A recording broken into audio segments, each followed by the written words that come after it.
We now return to a subject that we have dealt with repeatedly, and it's in a way by way of revision. You'll remember the train that we started out with right at the beginning, and we said that when we look inside the train, we look down, if you like, at its subcomponents and we look at their internal form, then that's where the structure of the internal unit is. When we look up at what that unit does in the train as a whole, then we're looking at its function. We've seen that phrases have various functions inside a sentence. We've looked at their functions as subjects and objects and so forth. We can return to that now briefly by way of revision and have a look at it again. Function and form are not the same thing. We found from time to time that exactly the same structure can perform different functions, and the same function can be formed by units with different structure. So the structure and the function of any constituent are not the same. Remember also that right at the bottom, of course, things don't have any structure. There's nothing inside the box, if you like. Whereas right at the top of a structure, there is no function because the units don't form part of anything larger. So, in the case of adverbials that we dealt with as the last function in a clause, adverbials do not necessarily have the structure of adverb phrases. Adverb phrases can be adverbials, but so can many other things.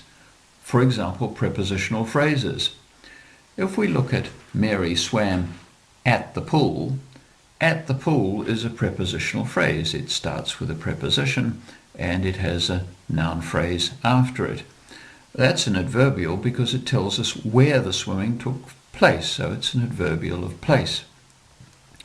But we can also say Mary swam very quickly. That is an adverb phrase, but as an adverbial it tells us how she swam. We can actually get a whole clause functioning as an adverbial. Mary swam because she wanted to get fit. How do we know that it's a clause? Well, it's got a subject, she, and it's got a predicate, wanted to get fit. So the whole of that clause, because she wanted to get fit, tells us why Mary swam, so it's an adverbial of reason. So we have different adverbials here, each one of them a different kind of structure. So let's see how well we can now hunt all of the functions of a clause in each of these sentences. Let's see if we can find the subjects and the predicates and the objects and all of the different complements and the adverbials. Heather took the ferry across to Istanbul yesterday. Well, who did whatever it was? Well, Heather. So Heather is the subject and the predicate is took the ferry across to Istanbul yesterday. That's what's left after we've found the subject. What did she take? She took the ferry. That's the direct object. Where did she take it? Across to Istanbul. Well, that's an adverbial of place. Yesterday, well, that's an adverbial of time. There's another possibility here, of course, is that she took a particular ferry, the ferry across to Istanbul. There, across to Istanbul, might be a modifier of ferry, and not an adverbial telling us where she took the ferry, but she took a particular ferry, the ferry across to Istanbul. Quite often we find that there is what we can call grammatical ambiguity. The same constituent can be read as performing two different functions, and of course there's a different meaning here. If she took the ferry across to Istanbul, then that's where she took the ferry. But if it was the ferry across to Istanbul, she mightn't have ever got to Istanbul. Of course, the ferry might have sank on the Bosphorus before it got there. What happens here? Isabel, the subject, what did she do? Trimmed the lamp lightly. Well, that's the predicate. What did she trim? The lamp. That's the direct object. And lightly is how she did the trimming, so that's an adverbial. Bricks seem best for this job. Bricks is the subject, and seem is one of those verbs we know that takes an intensive complement. So seem what? Best for this job. That is an intensive complement. Best for this job. Cotton fabrics suit everyone this season. It's the cotton fabrics that are doing whatever's being done, and they're suiting everyone. So that's the direct object. And this season tells us when. What's happening here? Everyone is doing something.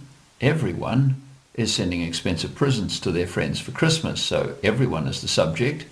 And the predicate is all the rest, including this season, which is sitting out the front of the sentence. This season is an adverbial of time, telling us when the sending of presents is going on. And expensive presents is a direct object, and to their friends is an indirect object. Remember that if we can switch these round, then we've got a double object construction. Well, we can switch them round. Sending their friends expensive presents is just another way of saying the same thing. For Christmas is maybe time, maybe a reason. Sometimes adverbials are not all that clear. So we can now have a look at the structure of the verb phrase, which I said we would neglect for a while, particularly the structure of the verb phrase to the right of the head. We've now explored pretty much everything that can happen on the right-hand end of the verb. We've seen that verb phrases can have objects inside them, complements, intensive complements, double objects, and in fact they can also have adverbials as constituents. So the verb phrase, which is always also a predicate, is a large structure with potentially auxiliary verbs at the front, maybe somewhere in there, an adverbial in the left-hand end of the phrase, and of course objects and complements and other adverbials on its right. It turns out that the verb phrase can be just as rich as the noun phrase. There are a lot of bits and pieces in there.